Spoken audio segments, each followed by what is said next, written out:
Je sentis l'ascenseur trembler violemment, puis s'arrêter net, comme si le monde entier avait décidé de me piéger dans cette boîte métallique. Mon cœur bondit dans ma poitrine, et je levai les yeux vers elle. Cet inconnu aux yeux sombres qui me fixait avec une intensité qui me glaça le sang. C'est impossible. Pas maintenant, murmurai-je pour moi-même, sentant la panique monter comme une vague inexorable. Je m'appelle Clémence. Et ce jour-là, à Paris, dans cet immeuble haussmannien du Marais, je n'aurais jamais imaginé que ma vie basculerait ainsi. J'étais en route pour un rendez-vous professionnel, un de ces entretiens qui pourraient changer ma carrière de graphiste freelance. Mais l'ascenseur, ce vieux monstre capricieux, en avait décidé autrement. Elle était entrée au rez-de-chaussée, parfumée d'un mélange de jasmin et de mystère, son manteau noir flottant comme une cape dans un drame shakespearien. Angélique, apprenais-je plus tard. Mais à cet instant, elle n'était qu'une silhouette élégante, avec des cheveux noirs cascadant sur ses épaules, et un regard qui semblait percer jusqu'à mon âme. « Vous allez bien ?» demanda-t-elle d'une voix douce, teintée d'un accent espagnol qui roulait comme les vagues de la Méditerranée. Je hochai la tête, mais intérieurement, je bouillonnais. Pourquoi fallait-il que cela m'arrive à moi? J'avais passé la nuit à ruminer mes doutes, à me demander si j'étais vraiment faite pour cette vie solitaire, hantée par le souvenir d'une relation passée qui m'avait laissé brisée. Et maintenant, coincée ici avec elle, je sentais une étrange électricité dans l'air, comme si le destin se moquait de moi. Nous avons appuyé sur le bouton d'urgence, mais rien. Le silence s'installa, pesant, chargé de possibilités inavouables. Je m'adossai contre la paroi froide, fermant les yeux un instant. Pourquoi suis-je si nerveuse? Me demandai-je. Ce n'est qu'une panne? Rien de plus. Mais au fond de moi, je savais que c'était faux. Son regard sur moi me brûlait, me forçant à affronter des sentiments que j'avais enfouis depuis des années. J'avais toujours été attirée par les femmes.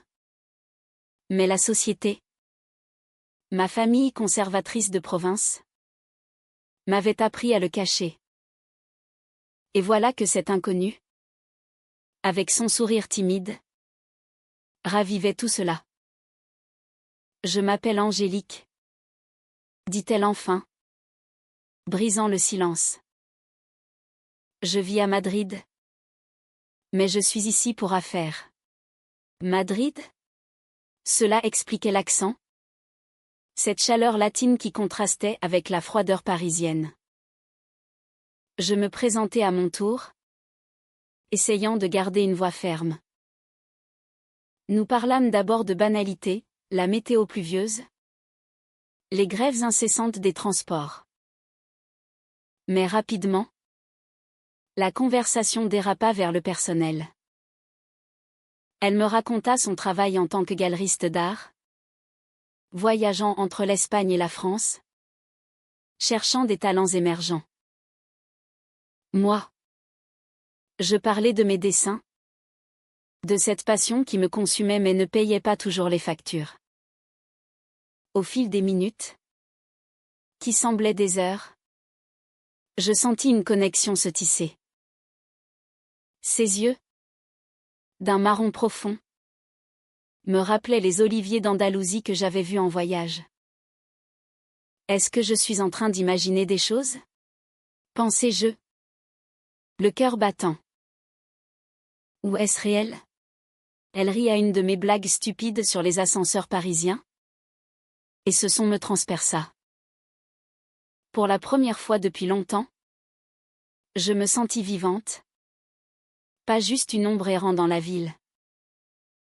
Mais alors que nous rions, L'ascenseur gronda à nouveau. Et les lumières clignotèrent.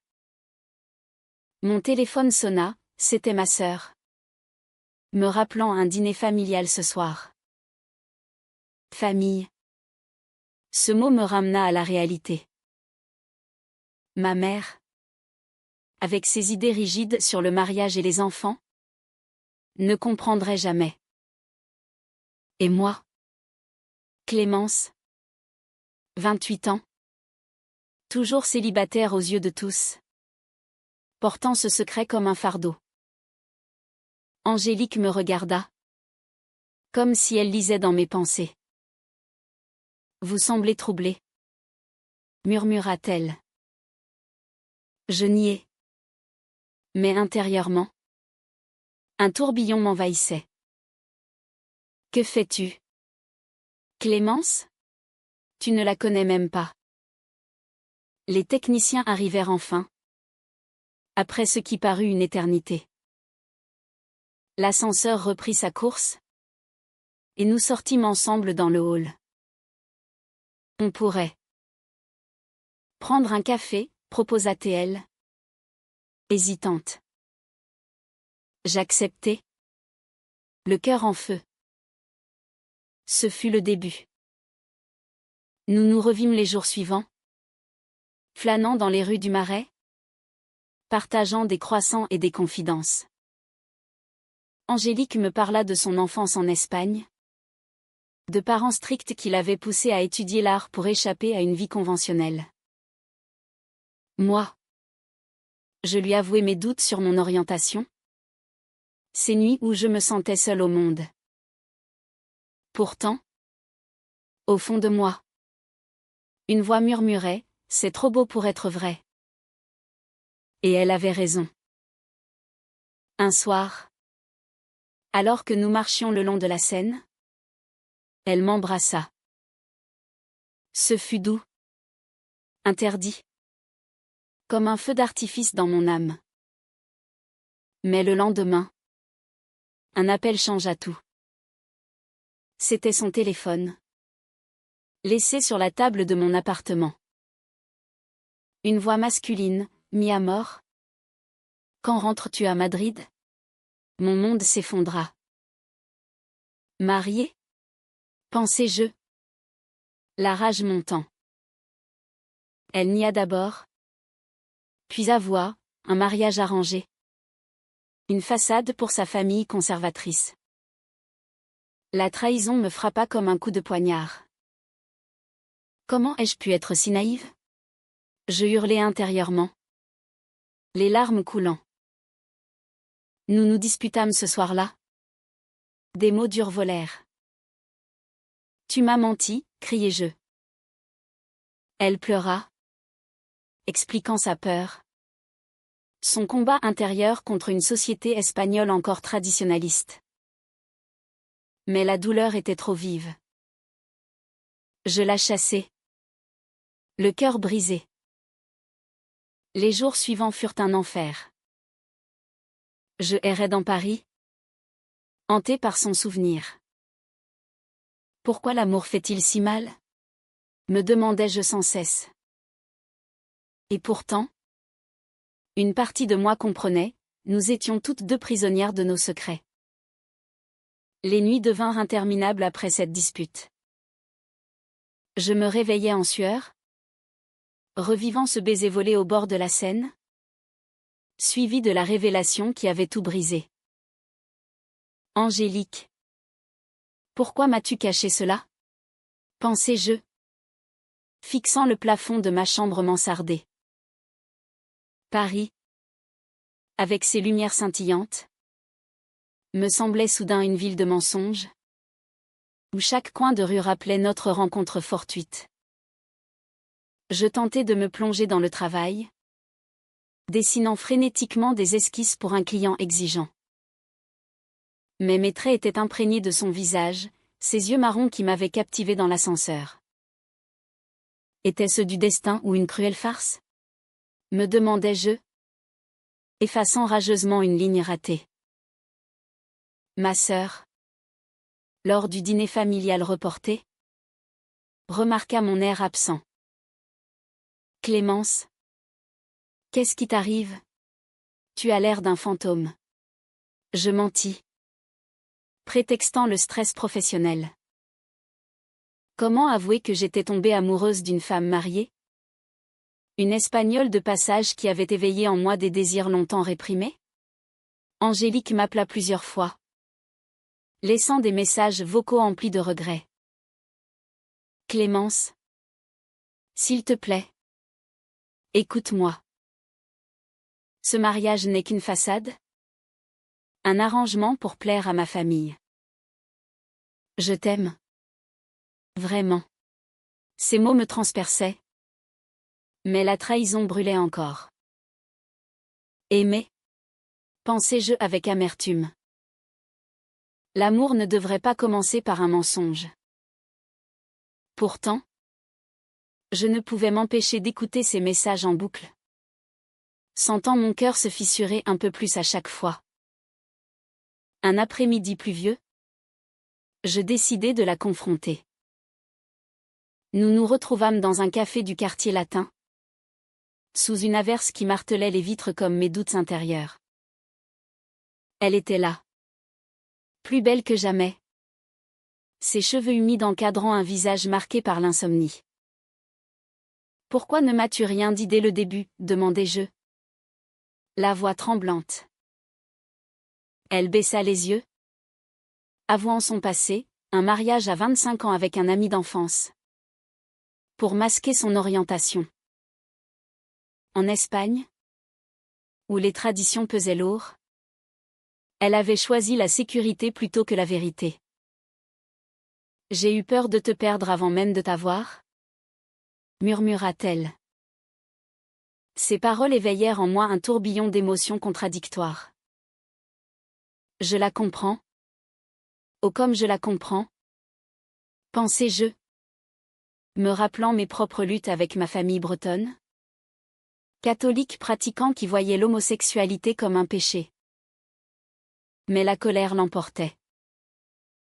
Et moi? Dans tout ça? Je suis quoi? Un amusement parisien, répliquai-je, les larmes aux yeux.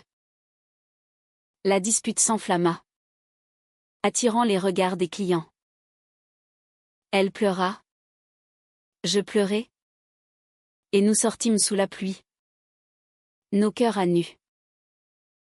Ce soir-là, seul dans mon appartement, je m'effondrai. Pourquoi l'amour nous force-t-il à choisir entre le cœur et la raison? Me lamentai-je intérieurement.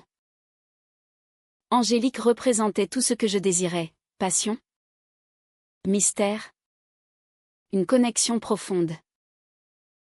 Mais son secret m'avait blessé au plus profond. Je repensais à mon ex, Sophie, qui m'avait quitté pour un homme, prétextant une phase. Cela avait renforcé mes murs, et voilà qu'Angélique les avait franchis pour mieux les détruire. Les jours suivants, je tentais de l'oublier, sortant avec des amis dans les bars lesbiens de la rue des Archives. Mais chaque visage me rappelait le sien. Un soir, ivre de vin rouge, je lui envoyai un message, « Reviens ». Elle répondit immédiatement, et nous nous revîmes. Cette fois, ce fut passionné, mais chaste, des promenades main dans la main, des confessions tardives. Elle me parla de son divorce en cours, un processus douloureux qui la déchirait de sa famille. Mes parents me renieront peut-être, dit-elle, la voix brisée. Ma compassion grandit. Mais les doutes persistaient. Peut-on bâtir sur des ruines? Me demandai-je. Et puis, un appel de Madrid, son mari, apprenant la vérité, menaça de tout révéler. La panique s'empara d'elle. Je dois rentrer, annonça-t-elle un matin, les yeux rougis. Mon monde s'écroula à nouveau. Ne pars pas. Suppliai-je. Mais elle secoua la tête. C'est pour nous protéger. Son départ me laissa vide. Un vide abyssal. L'amour est-il toujours synonyme de perte? Pensais-je. Errant dans les jardins du Luxembourg. Paris, ville des amoureux, me semblait ironique. Je me repliai sur moi-même, évitant les appels de ma famille. Mais intérieurement, un feu couvait, la détermination de lutter pour ce que je ressentais. Le vide laissé par Angélique grandit comme une ombre insatiable, dévorant mes jours et mes nuits. Je me surprenais à fixer mon téléphone, espérant un message qui ne venait pas. Pourquoi suis-je si faible? Me reprochais-je, sentant la colère se mêler au chagrin. Paris, avec ses ponts romantiques, devenait un décor cruel, chaque couple enlacé me rappelant ce que j'avais perdu. Je repris contact avec d'anciennes amies, tentant de noyer mon sorrow dans des soirées animées. Mais au fond, je bouillonnais. Un soir, chez une connaissance, j'entendis une histoire similaire, une femme trompée par une amante cachant un mariage. Cela raviva ma rage. Angélique m'a utilisé. Pensais-je. Les poings serrés. Je décidai d'enquêter, fouillant ses réseaux sociaux. Et là, la découverte, des photos récentes avec son mari, souriant lors d'une fête familiale. Mon cœur se brisa net. Tout n'était que mensonge? Je l'appelai. La voix tremblante de fureur. Tu m'as menti encore. Ces photos. Elle balbutia, expliquant que c'était avant notre rencontre. Mais le doute s'insinua comme un poison. Comment te croire, hurlai-je. La conversation dégénéra en accusation mutuelle. Elle m'accusa d'être paranoïaque. Moi de sa duplicité. Nous raccrochâmes en larmes. Le fossé entre nous s'élargissant. Intérieurement, un ouragan faisait rage. Je l'aime. Mais cette trahison me tue. Confessai-je à mon journal. Mes nuits étaient hantées par des rêves où elle me quittait pour une vie normale. Je me questionnais sur mon identité, étais-je condamnée à des amours clandestines? Ma famille, ignorant tout, me pressait pour un bon parti. Clémence, à ton âge, il est temps, disait ma mère au téléphone. Ces mots me lacéraient, renforçant mon isolement. Puis, un twist inattendu, un email d'Angélique, avec des documents de divorce. C'est réel. Cette fois, écrivait-elle. Mon cœur vacilla entre espoir et suspicion. Dois-je lui donner une chance? Me demandais-je, pesant chaque mot. Nous nous parlâmes via vidéo. Son visage marqué par le stress. Elle avoua ses peurs profondes, la perte de son héritage culturel espagnol, le rejet de ses parents. En Espagne? Être lesbienne? C'est encore un combat, dit-elle, la voix cassée. Sa vulnérabilité m'ébranla. Nous sommes pareils, piégés par nos mondes, réalisai-je. Mais la douleur persistait. Je décidai de la tester. Viens à Paris? Prouve-le. Elle accepta, arrivant une semaine plus tard. Nos retrouvailles furent intenses, chargées d'émotions refoulées. Nous marchâmes des heures, discutant de nos blessures. Je t'ai blessé?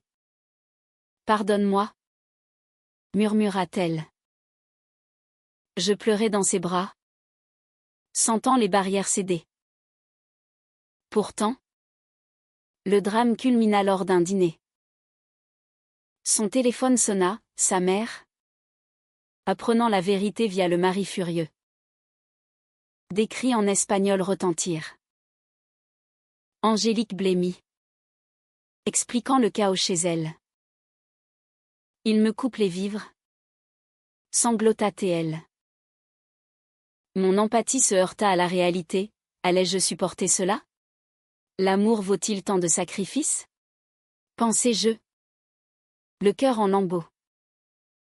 Cette nuit-là, nous nous disputâmes violemment. Tu n'es pas prête, accusai-je. Elle répliqua, et toi? Tu fuis tes propres démons. Les mots blessants volèrent, révélant nos failles profondes. Elle partit en claquant la porte, me laissant seule avec mes regrets. Ai-je tout détruit? Me lamentai-je, effondré sur le sol. Les jours suivants furent un calvaire émotionnel. Je consultai une thérapeute, avouant enfin mes sentiments. L'amour vrai demande du courage? Dit-elle. Cela m'éveilla, peut-être Angélique et moi pouvions nous guérir ensemble. Mais le doute persistait. Un venin insidieux. La séparation d'avec Angélique me plongea dans un abîme plus profond que jamais, où chaque respiration était une lutte contre les larmes. Je me réveillais en hurlant son nom, hanté par l'image de son départ furieux. Pourquoi ai-je laissé la peur l'emporter?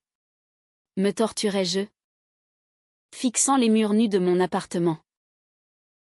Paris, jadis magique, devenait un labyrinthe de souvenirs douloureux.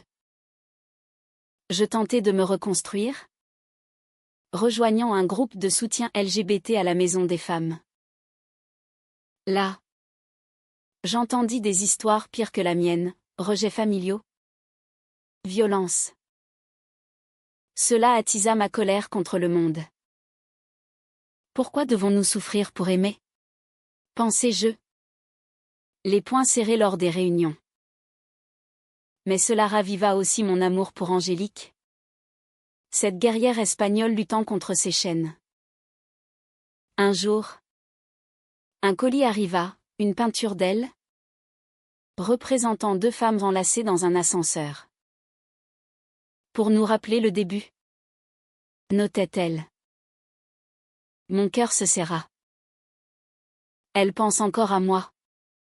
Réalisai-je, caressant la toile. Je l'appelai. La voix brisée. Reviens. S'il te plaît. Elle hésita. Avouant ses batailles, un divorce acrimonieux. Des parents qui l'avaient renié. Je suis brisée. Clémence. Ces mots déclenchèrent un flot d'émotions. Nous le sommes toutes deux. Pensais-je. Je pris l'avion pour Madrid. Un acte impulsif chargé de terreur. À l'aéroport, elle m'attendait, les yeux emplis de larmes. Nos retrouvailles furent un ouragan, accusation, pardon, étreinte désespérée. Je t'ai trahi par peur, confessa-t-elle. Je répondis, et moi? Par orgueil. À Madrid, je découvris son monde, une famille divisée. Des traditions écrasantes. Sa mère, lors d'une confrontation tendue, me lança des regards haineux. Tu corromps ma fille, cria-t-elle en espagnol. Angélique défendit notre amour, tremblante mais ferme. Cela fut un choc, voir sa douleur brute. Son sacrifice. Elle choisit moi. Malgré tout. Pensais-je. Ému aux larmes. Mais le drame s'intensifia. Son ex-mari, vindicatif, révéla notre relation sur les réseaux, déclenchant un scandale dans sa communauté artistique. Des messages haineux affluèrent. Angélique s'effondra, doutant de tout. Peut-être devrions-nous arrêter, murmura-t-elle un soir, sous les étoiles madrilènes. Mon monde vacilla. Non. Pas après tout cela, hurlai-je intérieurement. La nuit suivante, une dispute explosive, tu fuis encore, accusai-je. Elle riposta, et toi? Tu exiges la perfection. Les larmes coulèrent, révélant nos peurs les plus enfouies. Au milieu du chaos, un moment de vérité, nous nous avouâmes notre amour inconditionnel. Je ne peux vivre sans toi. Sanglotai-je. Elle m'embrassa. Un baiser de rédemption. De retour à Paris, nous affrontâmes mes démons. J'avouai tout à ma famille lors d'un dîner tendu. Ma mère pleura. Mon père resta silencieux.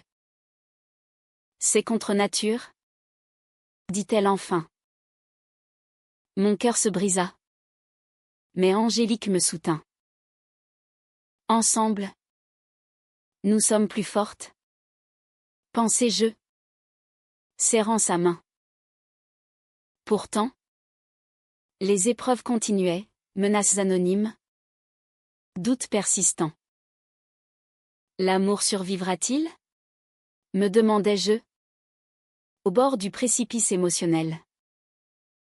L'ultime épreuve nous frappa comme un tsunami, balayant nos fragiles certitudes. Un matin, Angélique reçut un appel, sa mère, hospitalisée après une crise cardiaque, blâmait notre relation. C'est ta faute, hurla sa sœur au téléphone. Angélique s'effondra, rongée par la culpabilité. Ai-je détruit sa vie? Pensai-je, la tenant dans mes bras, les larmes coulant sans fin. Nous volâmes à Madrid, l'hôpital un lieu de tourment. Sa mère, pâle et faible, refusa de me voir. Pars. Sorcière française, murmura-t-elle à Angélique. Celle-ci, déchirée, oscilla entre famille et amour.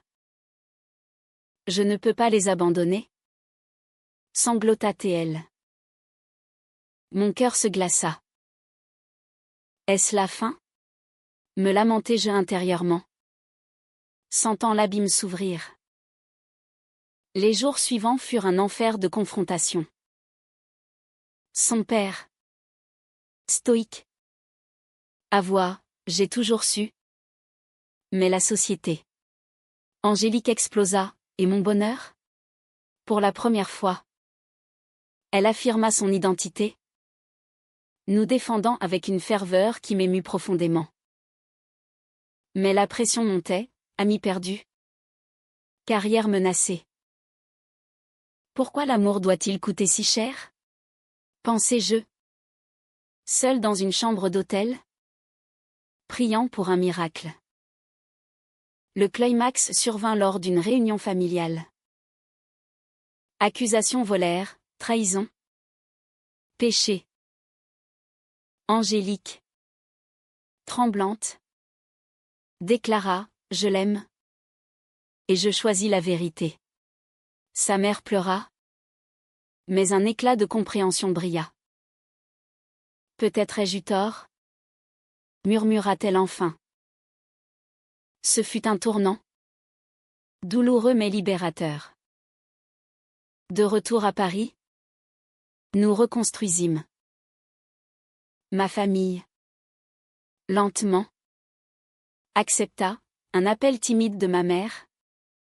Viens avec elle au prochain dîner. Nos cœurs guérissaient.